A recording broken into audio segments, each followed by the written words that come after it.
have to watch out for that. If you're on potassium, if your doctor recommends that you take it, then I would agree with that. But anyway, potassium's important. Is there a good system in place at the hospital for helping people figure out what's covered or what isn't covered? But the hospital is kind of a different context. I think they do their best. There are some controversies with what's called observation status. Our government and then insurance companies follow is always trying to save money.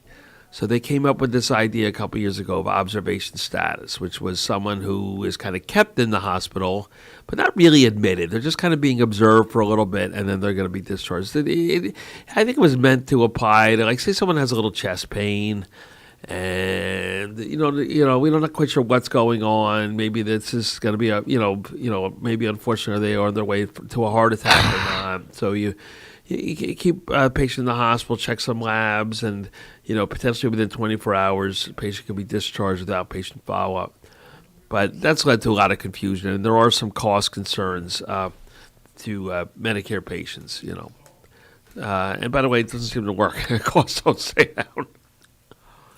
Right. So sometimes I was speaking with a friend of mine who's a case manager, and case management is you have case managers in your office too, don't you? They're kind of called care managers. One letter difference, but they're kind of like the case managers for the office setting, though. Yeah.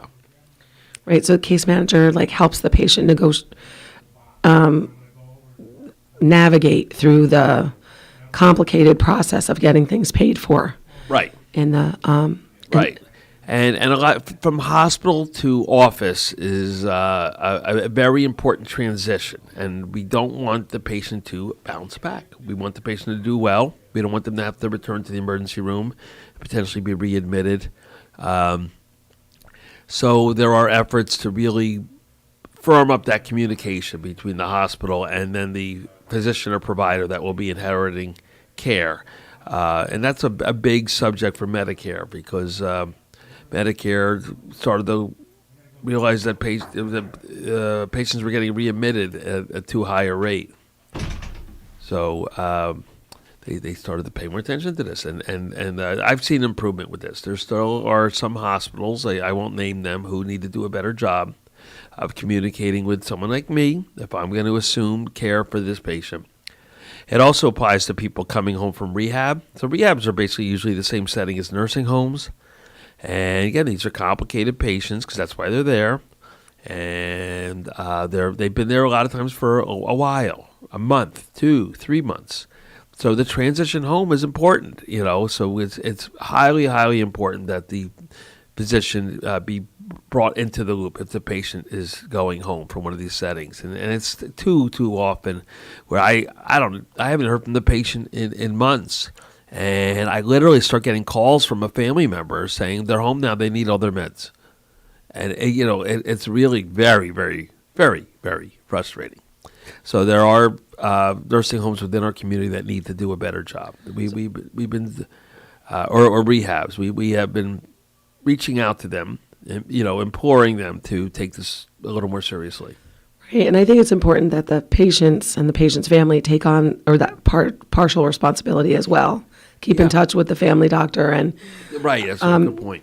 And when they give you your paperwork, whether you're leaving the hospital or leaving rehab, and it says follow up with your physician. Sometimes it says follow up with the physician in 2 days. Yeah. Usually your doctor doesn't have any openings in 2 days. Right. That happens a lot. So, and I found that a lot at the infectious disease office because infectious disease is so, these people are in wound care, they have severe infections. So, usually they'll be fit in in a timely manner, of course.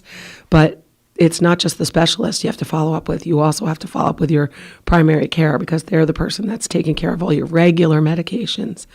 And usually you're discharged without anything, sent home without any medication. Yeah, that's a big problem. Now, you should be sent home with something, but some should. Yeah, should is. I say that a lot with Yeah. should. Sometimes I try to be funny and I say, the patient will say, well, I should have had this. And I say, well, I should be retired. But neither are true.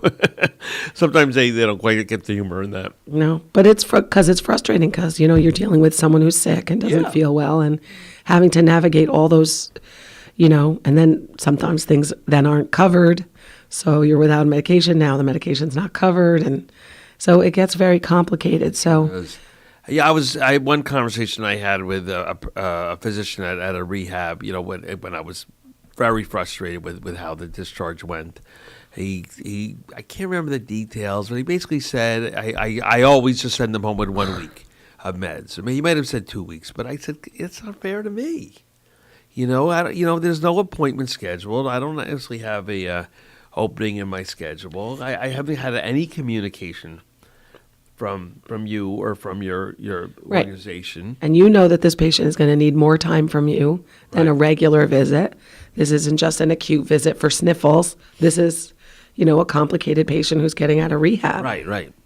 So yes, so that is something, again, asking for family involvement, that is helpful. If someone has been somewhere for a prolonged amount of time and is now transitioning home, and I will be reassuming care for them, then please let me know or any of the healthcare providers in the community know that they're going to be going home.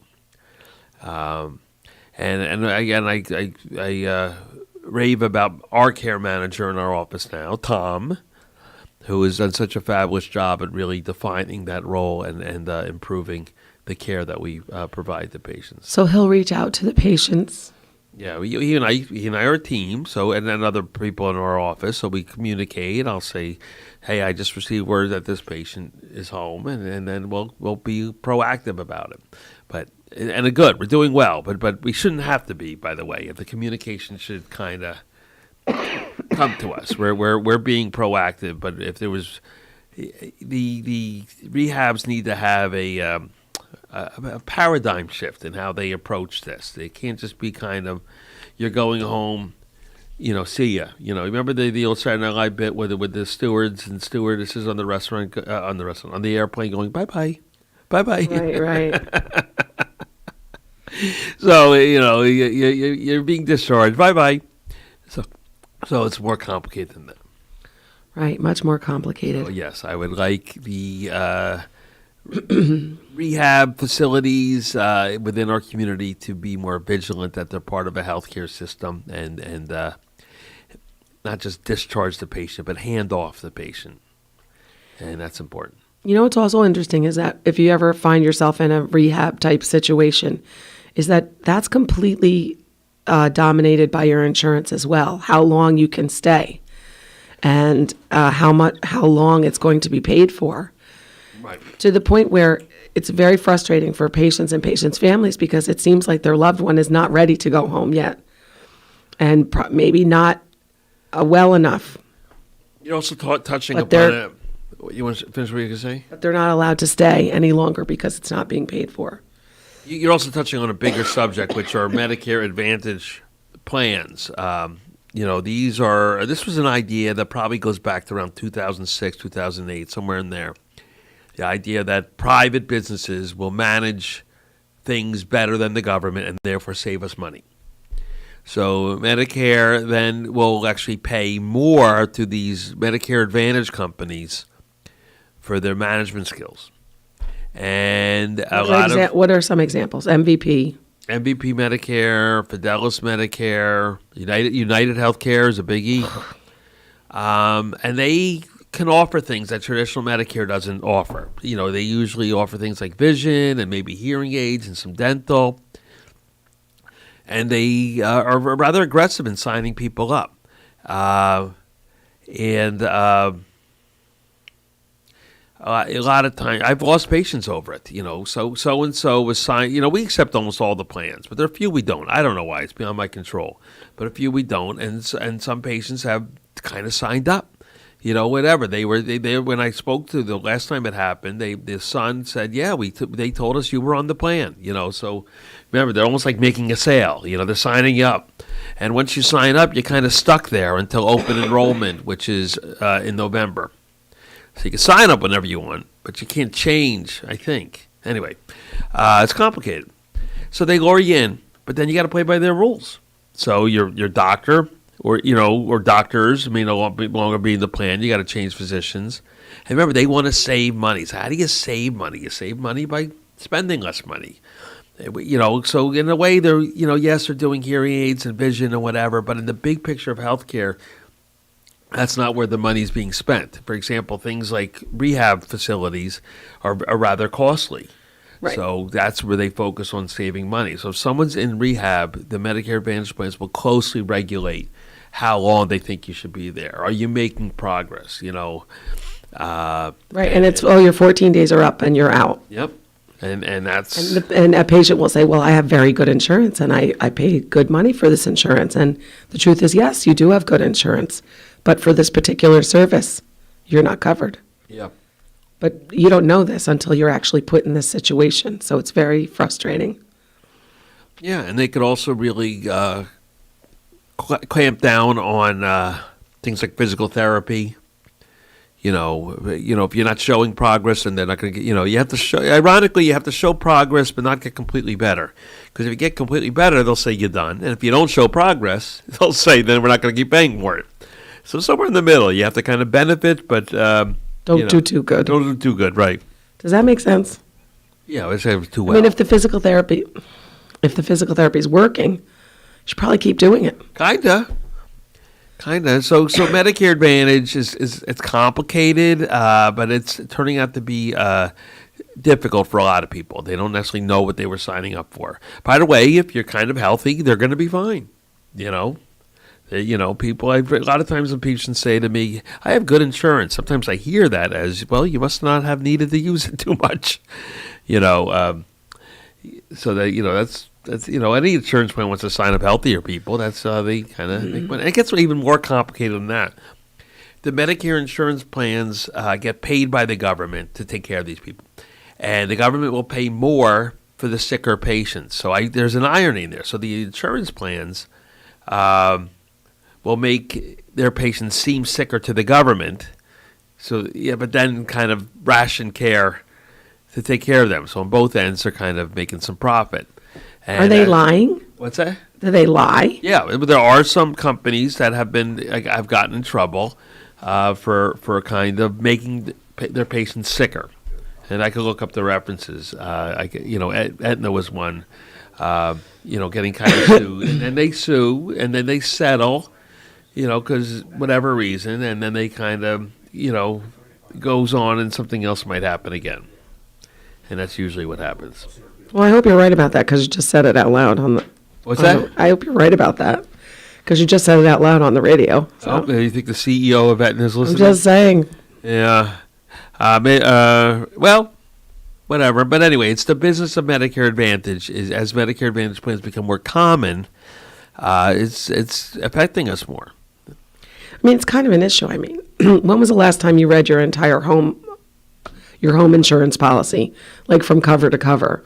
And when was the last time you read your car insurance policy from cover to cover? And you know exactly what's covered. You probably jargon, don't, right? Even if you read it, you're not like yeah. Turn to the back, sign it. I mean, but it's probably not a good idea to do that. With the couple of minutes we have left, I just very briefly a little anecdote. I have a patient, and I started to get faxes in my inbox to authorize a back brace and a knee brace for this patient. And it says, your patient has requested this, blah, blah, blah, blah, blah. And, I have my own policy, which is I'm not going to do that until I hear it from the patient. And even then, I'm not so sure I'm going to authorize it because, if I don't think, there's a reason why they're asking me to authorize because that's what's being required in order for them to provide it. All right, so the third party is sending paperwork to your office to provide equipment for a patient, but the patient has not requested this from you. And they're aggressive with the faxing. I mean, 5-6 times the same form showing up almost on a daily basis in my box. When the patient finally came in, I mentioned it to her, and I said, did you request this? And she said, no. I did not. So maybe she doesn't remember. When people get phone calls, maybe they say, say things, but it really is true fraud. There's no other way to describe it. And it's just rampant, and it's a little frustrating for a guy like me because I feel like they're looking over my shoulders all day long. I can't order a B12 level or a cholesterol screening or an A1C without proving that it's necessary, and where companies like this are just kind of aggressively hoping a guy like me is just not paying much attention to what's in his inbox and signing off on something. And who knows if they would ever even deliver the product or not? Who knows? And I scribbled on it. This is a fraudulent request. Stop sending it. And I mailed it and I sent it back. And I'm sure they went, ooh. Right. Well, and keep in mind that, I don't know, your minutes are precious in the office. Patients are waiting for you. They don't want to wait. And you're using your time to look at forms that are fraudulently being sent to you. So we were at Sam's this past weekend and just standing in line. And we thought to ourselves, look at everyone. They're just standing in line and they're patient and they're waiting. Yeah. You can't leave Sam's Club without getting frisked. So you stand in line before you pay, and then you have to stand in line after you pay. Yeah. Too, and everyone's just fine. Something about healthcare. You know what part it's probably. He was like, if they were at my office right now, people would be very upset that they were waiting. Part of it is because it's just so expensive for everyone. It's a stressful experience. By the way, I noticed that a lot with my blood pressure readings. You're really supposed to bring the patient in, say, hey, just relax for 10 minutes, read a magazine, scroll on your phone, whatever, and we'll check your pressure then. Because the process of coming into the office is very stressful. You're running kind of late, you got to sign in, you got to give your card, you're waiting on the line here, Take your temperature, it's COVID, blah, blah. So, so I tell my patients, I'm making you wait 10 minutes because I want you to relax. Not because I'm making you wait, because that might make that might backfire and make the pressure go up even further. So you have to kind of do what you can. You do what you can. You do what you can. You do what you can. Yeah. Look at the big picture. Well, everybody, thanks for listening this morning. Right. For next week's show, I'm hoping, we will have Dr. Minerich. I've been promising him for a couple of weeks. He's a surgeon, young guy, trained in this century, who is over at Vassar, but also doing some work in North Dutch. I'm very excited to have him, especially during, he's a surgical oncologist, also especially during Colon Cancer Awareness Month, which we talked about last week. All right, so we'll see you next week. Robin, I hope you feel better. Thanks. Thank you, Robin Baker and Dr. Eric Stanberg. And thank you, listeners, for being with us here at Kingston Community Radio, KCR AM 920 and 92.5 FM, and our live streaming on mykcr.org. Talk radio at its best, inspired discussions of, by, and for the community. This last portion of Kingston Community Radio was brought to you by Ulster Savings Bank. Many locations throughout the Mid-Hudson Valley, one right near you. And we invite you to be with us tomorrow morning for a terrific Tuesday, 7 to 9 a.m. And until tomorrow, we wish you every success in growing and developing Kingston and all our neighboring communities. And don't forget, we are having a live remote Kingston Community Radio and Elks Lodge 550 team up for a breakfast live remote Tuesday, March 29th from 7 a.m. to 9 a.m. So come with us and have some breakfast. That's the Kingston Elks Lodge at 143 Hurley Avenue. And that is a cost of $10 for eggs, pancakes, bacon, sausage, coffee, and juice. And Kingston Community Radio will be broadcasting live that morning with Cameron Rylance and Nina Postchapak doing their normal show. But there you are, having breakfast together. And so come with us on March 29th from 7 to 9 a.m. at Kingston Elks Lodge, 143 Hurley Avenue. All are welcome, and it should be a great time. So until tomorrow, we wish you every success in growing and developing Kingston and all our neighboring communities. We now return you to Magic 92.5.